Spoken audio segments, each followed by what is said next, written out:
Assalamualaikum warahmatullahi wabarakatuh. Perkenalkan, nama saya Ani Ruskia Dinda.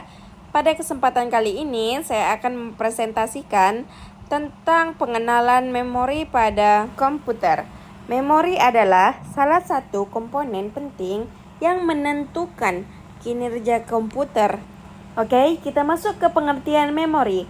Memori merupakan tempat penyimpanan data dan informasi ketika komputer sedang digunakan. Jadi, kalau tidak ada memori, komputer tidak punya tempat untuk menyimpan proses kerja. Contohnya, saat kita buka aplikasi seperti Word atau game, datanya masuk ke memori supaya bisa diakses cepat. Oke, kita masuk ke slide ketiga, hierarki memori.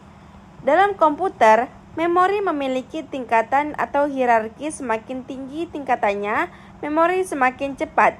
Tapi, harganya juga semakin mahal dan kapasitasnya kecil.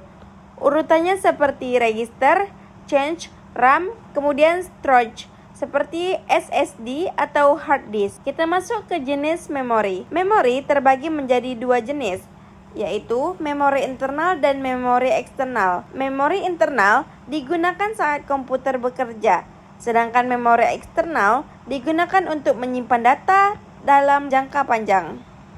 Oke, kita masuk ke memori internal. Memori internal bisa diakses langsung oleh prosesor. Data dan program yang sedang berjalan akan disimpan di sini. Contohnya ROM, CMOS, RAM, DRAM, SDRAM, DIMM, dan change. Oke, langsung aja kita masuk ke ROM. ROM atau read only memory adalah memori yang hanya bisa dibaca dan isinya tidak berubah. Di dalam ROM ini terdapat program dasar komputer seperti BIOS yang membantu proses awal saat komputer dinyalakan. Oke, kita masuk ke CMOS.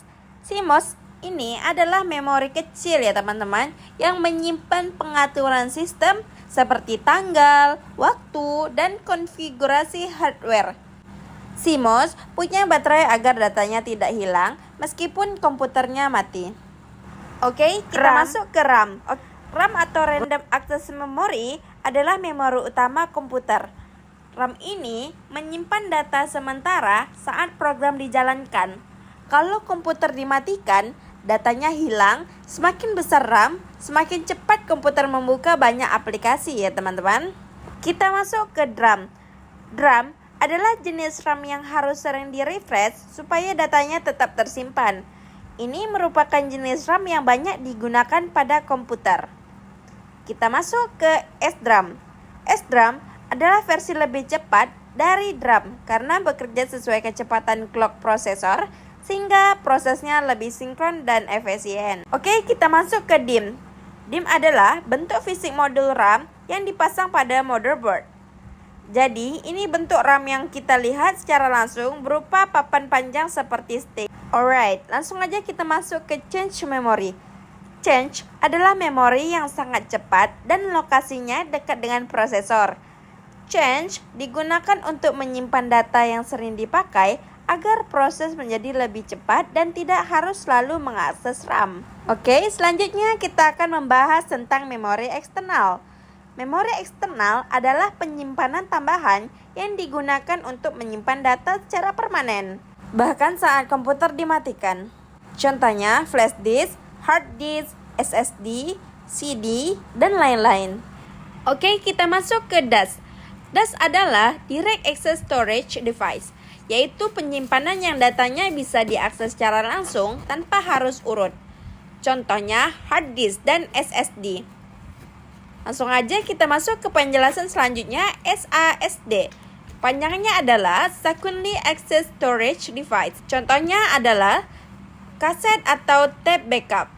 Lanjut, kita masuk ke punched card. Punched card adalah media penyimpanan data zaman dulu menggunakan kartu berlubang.